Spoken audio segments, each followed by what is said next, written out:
बिस्मिल्लाहिर्रहमानिर्रहीम। अब हम आ गए लॉ ऑफ वेरिएबल प्रोपोर्शंस पे। कुछ बुक्स में इसका इस तरह भी नाम लिखा हुआ है, short run analysis of production with one variable factor. ये भी आपकी बुक्स में चैप्टर नंबर 11 पर है। अच्छा, अब बहुत लंबी डिबेट हमें इकोनॉमिक्स की हिस्ट्री में पता चलती है कि जो पीछे मैंने आपको सारी वीडियोस बताई, last increasing return, decreasing returns, constant returns, agriculture पे ज़्यादा अप्लाई होता है कि इंडस्ट्री पे ज़्यादा अप्लाई होता है। एग्रीकल्चर में जल्दी अपीयर हो जाता है डिमिनिशिंग रिटर्न्स, इंडस्ट्री में इसका ज़रा अपीयरेंस हम डिले कर सकते हैं।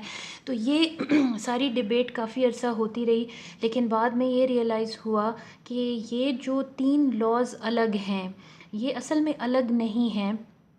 ये एक ही प्रोडक्शन प्रोसेस की तीन स्टेजेस हैं।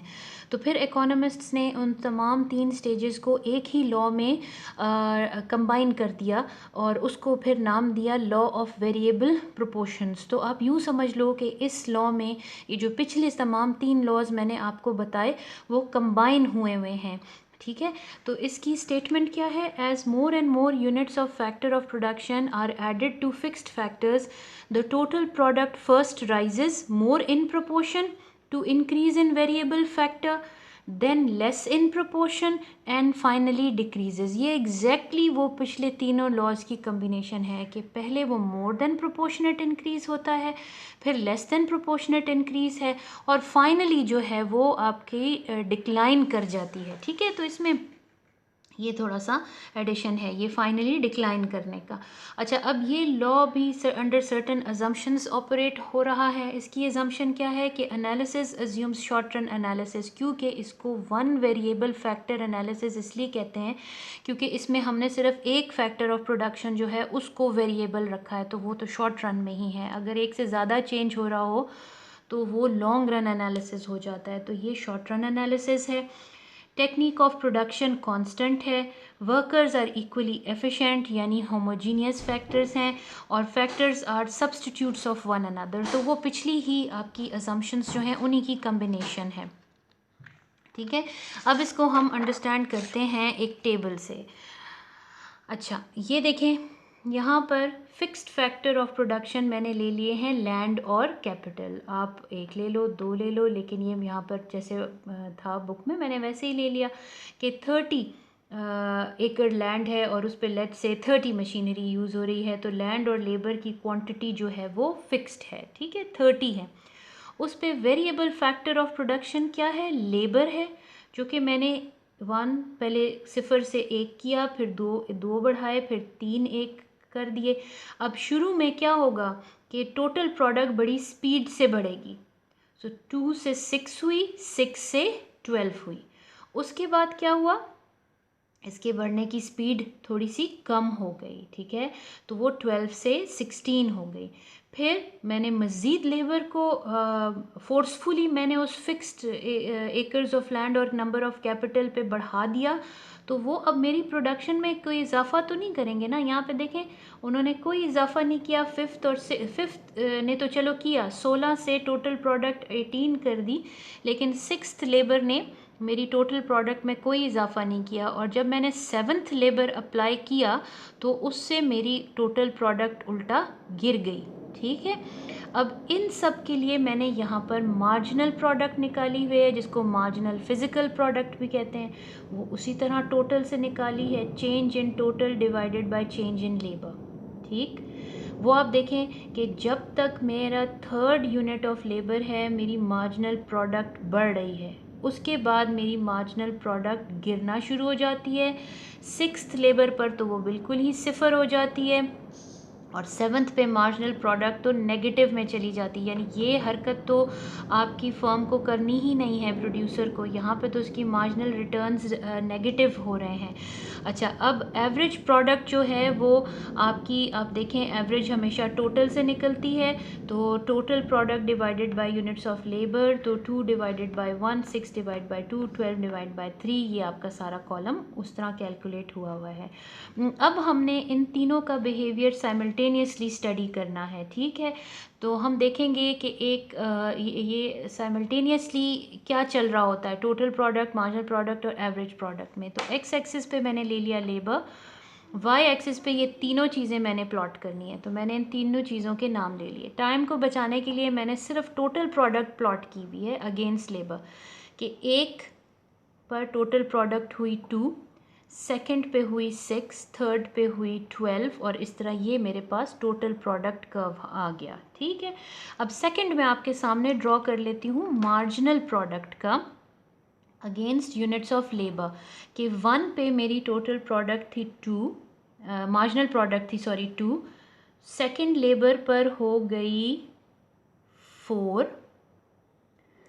थर्ड पे हो गई 6, फोर्थ पे हो गई 4 यानी वापस ड्रॉप कर गई, और फिफ्थ पर फिर ये और ड्रॉप कर गई 2 के बराबर हो गई, 6 पर ये बिल्कुल ज़ीरो पर आ गई, और सेवन्थ पर तो ये यहाँ पर नेगेटिव क्वाड्रेंट में चली गई, तो ये आ गई -2।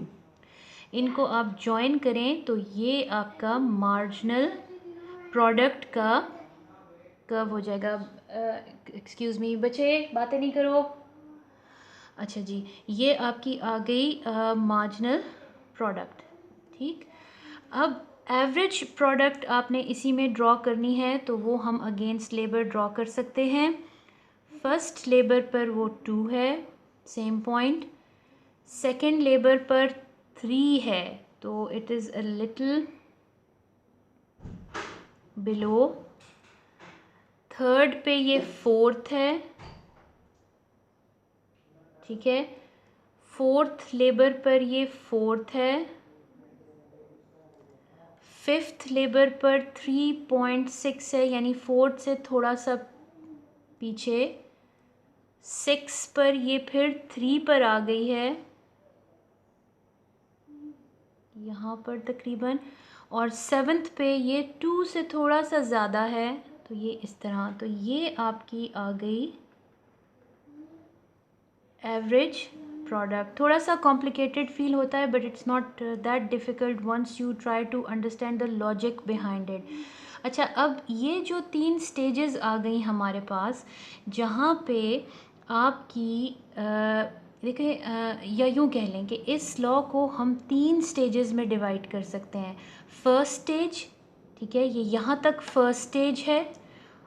फर्स्ट स्टेज में क्या हो रहा है, total product rises eight an increasing rate, marginal product keeps on rising, average product also keeps on rising. यानी फर्स्ट आपकी स्टेज वो होती है इंक्रीजिंग रिटर्न्स की, ये आपकी इंक्रीजिंग रिटर्न्स की स्टेज है। मैं यूँ लिख देती हूँ, इंक्रीजिंग रिटर्न्स या स्टेज 1।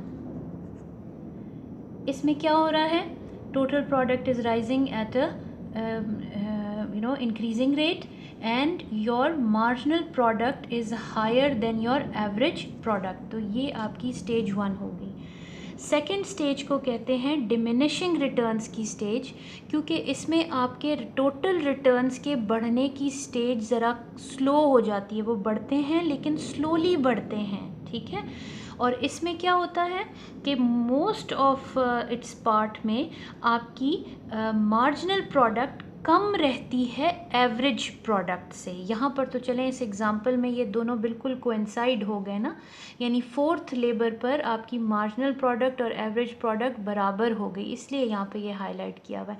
लेकिन सेकंड स्टेज में यही होता है कि आपकी मार्जिनल प्रोडक्ट मोस्टली, यानी देखो ज़्यादातर हिस्से में ये एवरेज प्रोडक्ट से नीचे ही रहती है। तो इस स्टेज को हम कहते हैं law of diminishing returns, stage 2। ये जो बातें मैंने लिखी हैं ये उसमें आ सकती हैं आपको ऑब्जेक्टिव्स में, ठीक है।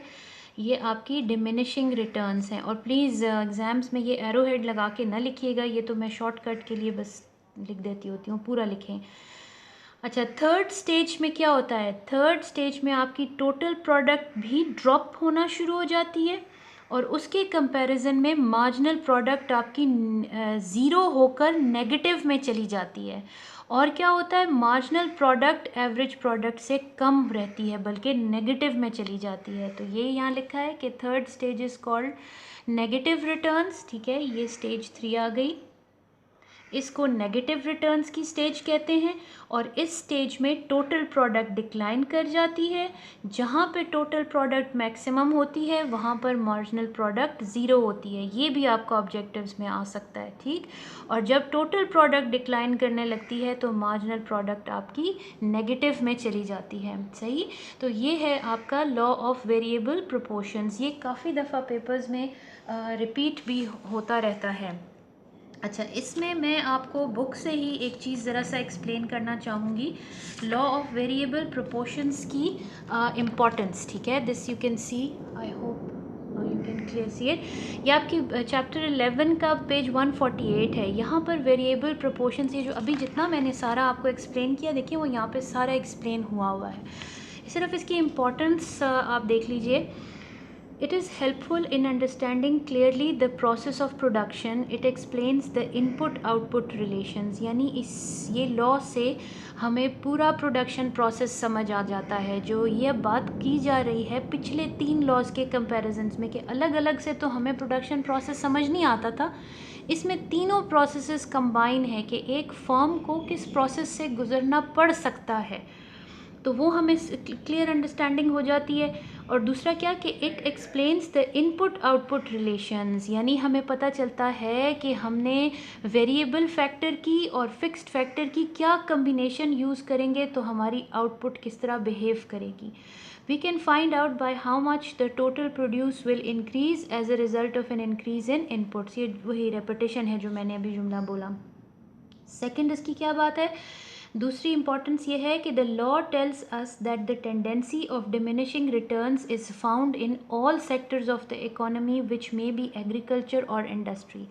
यानी जो मैंने आपको इसके शुरू में बताया ना कि वो increasing returns, diminishing returns, constant returns पे यही डिबेट थी कि ये एग्रीकल्चर पर अप्लाई होते हैं कि इंडस्ट्री पे, किस में जल्दी आते हैं किस में देर से आते हैं।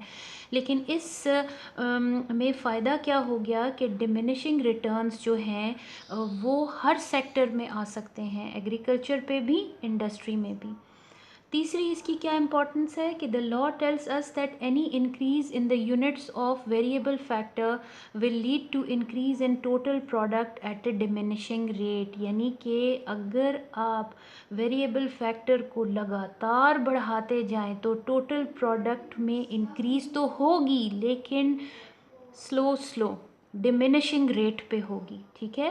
The elasticity of substitution of the variable factor for the fixed factor is not infinite, ठीक है। ये जो हमने अज्यूम किया था ये उसके रिलेशन में लिखा हुआ है कि हमने तो ये अज्यूम किया था ना कि फैक्टर्स ऑफ प्रोडक्शन की इलास्टिसिटी इन्फिनिट है, तो यहाँ पे वो यही कह रहे हैं कि ये क्यों डिमिनिश करता है रिटर्न, क्योंकि इलास्टिसिटी ऑफ सब्सटीट्यूशन जो है वो फिक्स्ड फैक्टर की वो इन्फिनिट नहीं होती, सही। तो आई होप ये आपको क्लियर हो गया होगा। इसके साथ ही हमारा ये चैप्टर ही बल्कि ख़त्म हो जाता है। थैंक यू फॉर वॉचिंग बच्चे।